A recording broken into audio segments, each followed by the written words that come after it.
기도하고 시작할까요? 네, 기도하겠습니다. 하나님 은혜를 감사합니다. 렘넌트를 통해서 하나님의 영광 받아 주옵소서. 전도자를 통해서 하나님의 찬송 경배 받아 주옵소서. 전도 운동이 일어나는 곳에 우리의 인생이 있고 우리의 평생이 있게 하여 주옵소서.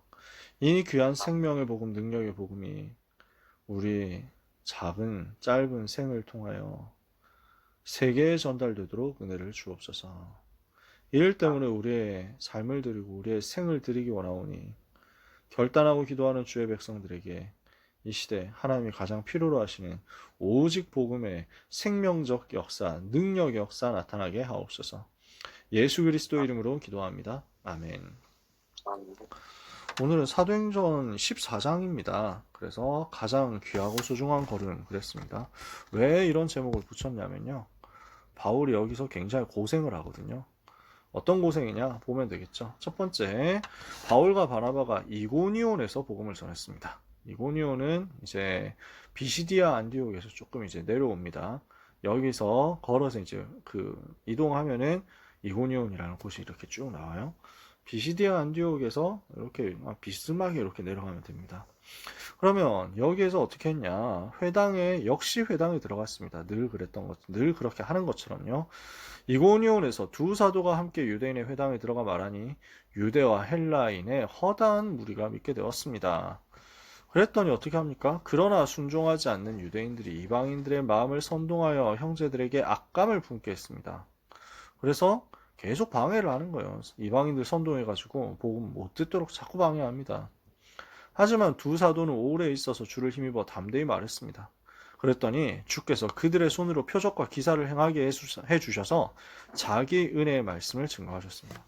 저는 이 사도행 14장 3절의 말씀이 참 좋더라고요. 주께서 그들의 손으로 표적과 기사를 행하게 하셨지만 주께서 하신 것이다. 그들의 손으로 일어난 것 같지만 정확하게는 주께서 그들의 손으로 하신 것이다. 그래서 두 사도가 복음을 전한 것 같지만 사실은 주께서 자기 은혜의 말씀을 직접 증언하신 것이다. 우리가 복음 전하는 것은 이런 것입니다. 우리는 감히 전도자라는 타이틀을 달 수 있는 자격이 없습니다. 그 귀한 전도자라는 별명이 우리한테 붙을 만큼 그렇게 우리는 귀하지 않잖아요. 근데 하나님이 귀하지 않은 우리를 보고 귀하다 하시고 전도자 될 자격 없는 우리를 전도자 되게 하셨잖아요. 그러면서 또 어떻게 하시냐면 우리가 가서 복음 전하지도 못하거든요. 근데 우리가 가도록 만드시고 우리가 가서 전하도록 만드시고 그 전하는 중에 능력도 증거도 직접 허락하시고 그러면서 하나님이 직접 자기 은혜의 복음을 증거하도록 우리를 통해서 역사하시는 거예요. 이게 얼마나 감사합니까? 우리는 이것만 누리고 있으면 됩니다. 이렇게 했더니 어떻게 됩니까? 신의 무리가 유대인을 따른 자도 있고 두 사도를 따른 자도 있어서 유대인들이 아까 전부터 막 계속 방해했댔잖아요. 이방인과 유대인과 관리들이 두 사도를 모욕하며 돌로 치려고 달려들었어요. 근데 이때는 도망합니다. 왜냐하면 제자팀이 세워져 있었기 때문이겠죠. 그래서 유대인과 이방인과 관리들 공격을 피해서 두 번째 루스드라와 더베로 갑니다. 그래서 근처 지역으로 가서 복음을 전하게 되는 거죠. 그때 루스드라에서 어떤 일이 벌어집니까? 발을 쓰지 못하는 한 사람이 앉아 있는데 나면서 걷지 못하게 되어서 걸어본 적이 없는 사람이었습니다. 근데 이 사람이 복음을 들었단 말이에요. 바울이 말하는 것을 들었어요. 복음 메시지를 들었어요. 나면서 걷지 못하게 된 이 사람이 복음을 듣는데 복음을 제대로 듣고 있는 게 보이는 거예요. 그래서 바울이 주목하여 구원받을 만한 믿음이 그에게 있는 것을 보고 큰 소리로 얘기했습니다. 너의 발로 바로 일어서라. 그랬더니 이 사람이 일어나 걷는 역사가 일어나 버렸어요. 그랬더니 무리가 이걸 보고 깜짝 놀라가지고 자기들 동네 말로 소리 질러서 신들이 사람의 형상으로 우리 가운데 내려오셨다 하면서 난리를 치는 거예요. 그래서 바나바 보고는 제우스라고 하고 바울 보고는 헤르메스라고 했습니다. 그리스 로마 신화 여러분 뭐 배워보셨나요? 얘기 들어보셨나요? 제우스는 이제 주신이잖아. 그러면서 얼굴 잘생기고 풍채 좋고 아마 바나바가 그랬던 것 같아요. 위엄이 막 있었고 그랬던 것 같아요.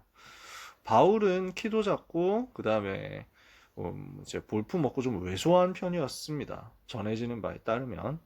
그런데다가 앞장서서 메시지를 계속하니까 바나바는 뒤에서 기도하고 바울이 앞에서 메시지하니까 이게 이 사람들 눈에는 제우스 신이 위험 있게 뒤에서 이제 가만히 있다 이게 그 권위 가지고 있고 그 다음에 앞에서 헤르메스 심부름하는 신 아닙니까? 이게 지금 얘기하는구나 이렇게 생각을 하고 그래서 막 그 동네 제우스 신전의 제사장이 와가지고 소하고 화환들을 가지고 대문 앞에 와서 무리와 함께 제사 지내려고 이렇게 한 겁니다. 제우스 신 만세, 헤르메스 만세 뭐 이래가지고 얼마나 웃기는 상황이에요.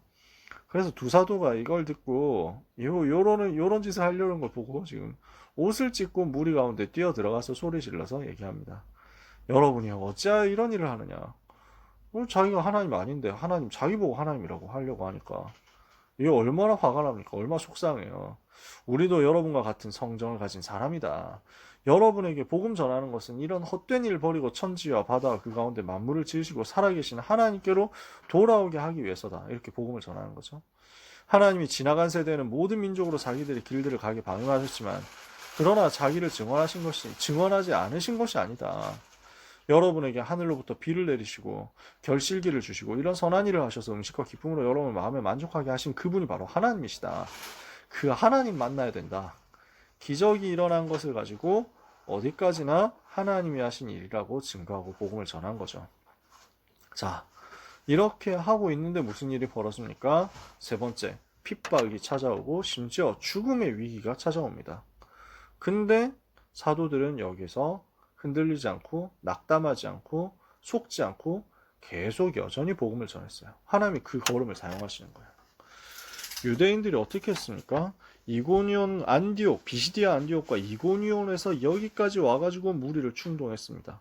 그래서 그들이 바울을 돌로 쳐서 죽은 줄로 알고 시외로 성 밖으로 끌어내친 겁니다. 죽은 줄 알았어요. 근데 제자들이 둘러섰을 때 바울이 다시 일어나는 하나님의 역사가 일어났습니다. 살려주신 거죠. 여러분 생각해보세요. 돌을 한 대만 맞아도 얼마나 아프겠어요. 혼절할 거거든요. 그러니까 죽이기 위해서 그렇게 돌을 던졌단 말이에요. 투석형을 했단 말이에요. 이러니까 거의 피투성이 되었을 거예요. 기절하고. 사람들이 봤을 때 죽었다 생각해가지고 성 밖으로 던졌다니까요. 성 밖에 시체 넣는 곳에 뭐 이렇게 끌어내쳤겠죠. 그러니까 제자들이 뭐 살았나 죽었나 보자 이게 아니잖아요. 지금 아마 자세하게 써있지 않지만 이 폭도들이 와가지고 갑자기 바울을 끌어내서 이렇게 그 린치를 가하고 죽이려고 하니까 이 힘없는 사람들이 제자들이 막 어떻게 뭐 발만 동동 구르고 있었을 것 같아요. 제 생각에는. 그러니까 어떻게 나가서 어떻게 해야 되나 하고 있는데 뭐 너무 갑자기 벌어진 일이고 그래서 바나바가 이제 막 붙잡고 우리 같이 기도하자 지금 위험하다 하면서 막 그랬을 것 같아요. 그러니까 이제 바울이 그렇게 던져진 걸 보고 제자들이 이제 뛰어나가가지고 하나님 이거 어떤 일입니까? 우리 목사님 어떻게 해야 됩니까? 하고 있는데 바울이 다시 일어났단 말이에요. 그랬는데 그 이유가 더 문제란 말이죠. 제자들이 둘러섰는데 바울이 일어나서 아무렇지도 않게 또 그 성으로 들어가는 겁니다. 이게 이해가 안 되는 일이죠. 자기를 돌로 쳐서 죽이려고 했던 그 깡패들이 여전히 그 동네에 있는데 바울은 그 속으로 다시 들어간 겁니다. 왜냐? 제자가 남았으니까. 왜냐? 제자를 더 세워야 되니까. 사역할 게 더 남았단 말이에요. 바울이 핍박을 항상 자초하는 사람이 아닙니다. 바울이 돌에 맞고 싶어서 안달이 난 사람이 아니에요. 앞에서 피했었잖아요. 이고니온에서 피했다고요. 도망했다고요. 나중에 데살로니가에서도 도망합니다. 피할 수 있으면 다 피합니다. 근데 여기서 피하지 않았어요. 왜냐? 제자가 남았으니까. 아직 복음 들을 사람이 남았으니까. 아직 복음으로 확립해야 될 사람이 남았으니까. 그 사람에게 복음을 제대로 전달해서 다 확립해가지고 전도운동 지속할 수 있는 시스템이 다 만들어지지 않았다면 나는 또 들어가야 된다 이거예요. 지금 내 생명보다 더 중요한 것은 이 현장에 복음운동이 일어나는 것이다. 내가 떠나더라도 복음운동이 지속되려면, 나와 상관없이 이 복음운동이 계속 전도운동이 일어나려면 이 일을 할 수 있는 제자가 세워지고 시스템이 만들어져야 되는데 이 일이 아직 완성되지 않았다 이거예요. 그러니까 다시 성으로 들어간 거예요. 그래서 복음을 전하고 그날 사역 다 마친 다음 사역 정리되고 나니까 다음날 더베로 들어가는 겁니다. 거기서 복음을 전해서 많은 사람을 제자로 삼았어요. 그러면서 또 루스드라로 역으로 들어갑니다. 그리고 이고니온으로 또 비시디아 안디옥으로 가서 제자들의 마음을 굳게 해서 이 믿음에 머물러 있으라고 하고, 우리가 하나님의 나라에 들어가려면 많은 환난을 겪어야 될 것이다 하는 것을 알려줍니다. 그리고 사도들은 이렇게 해서 세워진 더베, 루스드라, 이고니온, 안디옥에 있는 각 교회에서 장로들을 택해서 금식 기도하고 그들이 믿는 주께 그들을 위탁했습니다. 그래서 자기 교회를 책임질 수 있도록 주님께 그들을 위탁해서 이분들을 중심으로 지역 전도 운동 하도록 미션 주고 맡기고 빠져나온 거예요. 그래서 우리는 어떻게 합니까? 전도 운동 한 지역에 성령 인도 받아서 파고 들어가서 거기서 예비된 제자를 찾고 그 제자 중심으로 말씀 운동 펼치고 불신자 살리는 영접 운동, 생명 운동 일으킨 다음에 여기에서 지속할 시스템 만들어 놓고 미션을 주고 위탁하고 빠져나오는 거죠. 그럼 다음 지역으로 또 가는 거예요. 바울팀은 가는 곳마다 이 전도 운동한 겁니다. 이렇게 해서 두 사도가 안디옥으로 돌아와서 하나님 행하신 일을 보고함으로써 1차 선교 여행의 걸음이 마무리가 됩니다.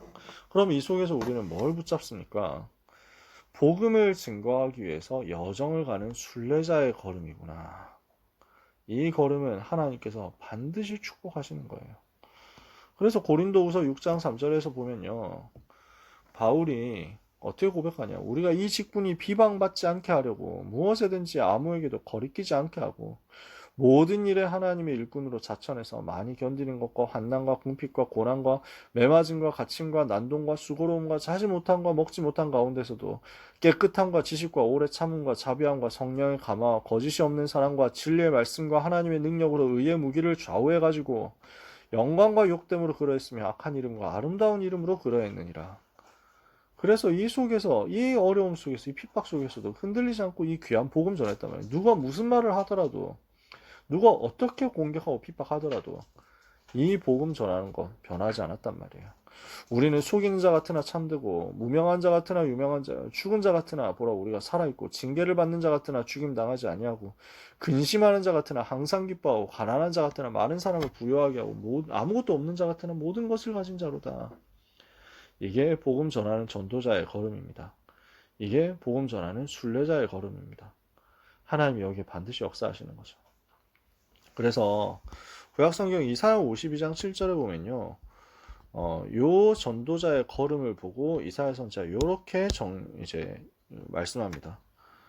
52장 7절에 보면요, 좋은 소식을 전하며 평화를 공포하며 복된 좋은 소식을 가져오며 구원을 공포하며 시온을 향하여 이르기를 너의 하나님이 통치하신다 하는 자의 산을 넘는 발이 어찌 그리 아름다운가. 이 구절이 너무 멋있죠. 그러면서 8절에는 너의 파수꾼들의 소리로다. 그들이 소리를 높여 일제히 노래하니 이는 여호와께서 시온으로 돌아오실 때 그들의 눈이 마주 보리로다. 복음 전하는 전도자의 발걸음이 너무 아름답단 말이에요. 좋은 소식을 전하는 사람, 평화를 전하는 사람, 복음 전하는 사람, 구원의 소식을 전하는 사람, 너의 하나님이 통치하신다 하고 선포하는 이 전도자의 걸음, 산을 넘는 전도자의 걸음이 얼마나 아름답냐. 실제로 바울은 산을 많이 넘었습니다. 바다도 많이 건넜고요. 저는 가봤잖아요. 저희는 고속버스로 그 길을 갔거든요. 비행기로 가고. 그러니까 비행기로 가니까 한 2시간이면 가고 고속버스로 가니까 5시간 걸리더라고요. 에베소에서 드로아까지 가는데 5시간 걸렸어요. 근데 그 고속도로 가는 길이 이제 바닷가 길이에요. 바닷가 길이에요. 에게해 바다 그 섬들이 많이 보여요. 참 아름다운 길인데 한쪽이 이제 절벽이라서 한쪽은 산이고 그 아래쪽은 절벽. 그래서 그쪽으로 이렇게 고속도로, 정확하게 뭐 고속도로라고 하기도 그런 도로입니다만 국도 같은 게 나 있죠. 그러면 이제 산 쪽으로 보면은 양떼들이 풀 먹고 있습니다, 진짜로. 그러면서 막 이렇게 굉장히 목가정의 풍경도 펼쳐져 있고. 근데 굽이굽이 산들이 많더라고요. 한쪽으로는 바다지만 한쪽으로는 산이 이렇게 쭉 있는데 가면서 생각이 드는 게, 야, 바울은 이 길을 걸어서 갔겠구나. 우리 사도 바울은 이 길을, 이 산을 걸어서 넘었겠구나. 여러분, 터키 지도 보시면요. 1차 전도 여행 했었던 터키 지역, 또 2차, 3차 전도 여행도 마찬가지였고, 2차 때, 3차 때 다 마찬가지 갔었죠. 그 다음에 그리스도 그렇지만 굉장히 산들이 많습니다. 고원지대가 많고요. 거기 그 산맥들을 발로 직접 넘은 겁니다. 누가 태워주는 사람이 있는 것도 아니에요. 그렇게 갔어요. 틀림없이 이 구절을 생각하면서 갔을 겁니다. 우리의 걸음이 아름다운 걸음이구나. 여러분, 로마서 10장에는 바울이 이렇게 얘기합니다. 누구든지 주의 이름을 부르는 자는 구원을 받으리라. 요엘 선지자를 통해서 말씀했던 그 말씀을 이제 바울이 다시 인용을 한 거죠. 누구든지 주의 이름을 부르는 자는 구원을 받게 될 것인데, 그런데 믿지 않는 이름을 어떻게 부르겠느냐, 바울이요. 그러면은 믿어야 부를 수 있을 거 아니야, 그 이름을. 근데 안 들었는데 어떻게 믿을 수 있겠냐. 근데 전하는 자가 없다면 어떻게 듣겠냐. 그 전하는 자를 보내는 사람이 없으면, 보냄을 받지 않았으면 어떻게 전하는 사람이 있겠냐. 그러면서 바울이 얘기하는 겁니다. 믿어야 부를 수 있고. 그러니까 뭐 누군가를 통해서 보냄을 받아야 전도자가 가고, 전도자가 가서 복음을 전해야 복음을 듣고, 복음을 들어야 복음을 믿고, 복음을 믿어야 주의 이름을 부를 거고, 주의 이름 부르면 누구든지 구원받으니까. 그렇다면 결국 뭐가 필요하냐? 좋은 소식을 전하는 자들이 가서 전해야 되는 거 아니냐? 그러므로 로마서 10장 15절에 바울이 이사야 52장을 인용해서 얘기를 하는 겁니다. 그러므로 기록된 바 아름답도다 좋은 소식을 전하는 자들의 발이여 함과 같으니라. 여러분, 가장 아름다운 발은 전도자의 발임을 믿으시기 바랍니다. 하나님이 기뻐하시는 이 아름다운 발걸음을 하나님은 잊어버리지 않으십니다. 반드시 지키십니다. 그래서 이사야 40장에서도 이 발걸음에 대해서 이사야 선지자가 소개합니다. 뭐라고 합니까? 너희 하나님이 이르시되 너희는 위로하라. 내 백성을 위로하라. 너희는 예루살렘의 마음에 닿도록 말하며 그것에게 외치라. 그 노역의 때가 끝났고 그 죄악의 사함을 받았느니라. 그의 모든 죄로 말미암아 여호와의 손에서 벌을 배나 받았느니라 할지니라 하시니라. 외치는 자의 소리여 이르되 너희는 광야에서 여호와의 길을 예비하라. 사막에서 우리 하나님의 대로를 평탄하게 해라. 그래서 이렇게 복음 전하는 거예요. 이렇게 복음 전하면서 9절에도 이렇게 얘기합니다. 40장 9절에요. 아름다운 소식을 시온에 전하는 자여 너는 높은 산에 오르라. 아름다운 소식을 예루살렘에 전하는 자여 너는 힘써 소리를 높여라. 두려워하지 말고 소리를 높여 유다의 성읍들에게 이르기를 너희의 하나님을 보라 해라. 이 복음 전하는 걸음입니다. 그러면 하나님이 지키신단 말이에요. 시편 40편입니다. 이번에는 시편 40편에 뭐라고 고백합니까? 하나님의 음성을 듣고 기도하는 그 걸음을 하나님께서 어떻게 하신다고 합니까? 내가 여호와를 기다리고 기다렸더니 귀를 기울이사 나의 부르짖음을 들으셨도다. 나를 기가 막힐 웅덩이와 수렁에서 끌어올리시고 내 발을 반석 위에 두사 내 걸음을 견고하게 하셨도다.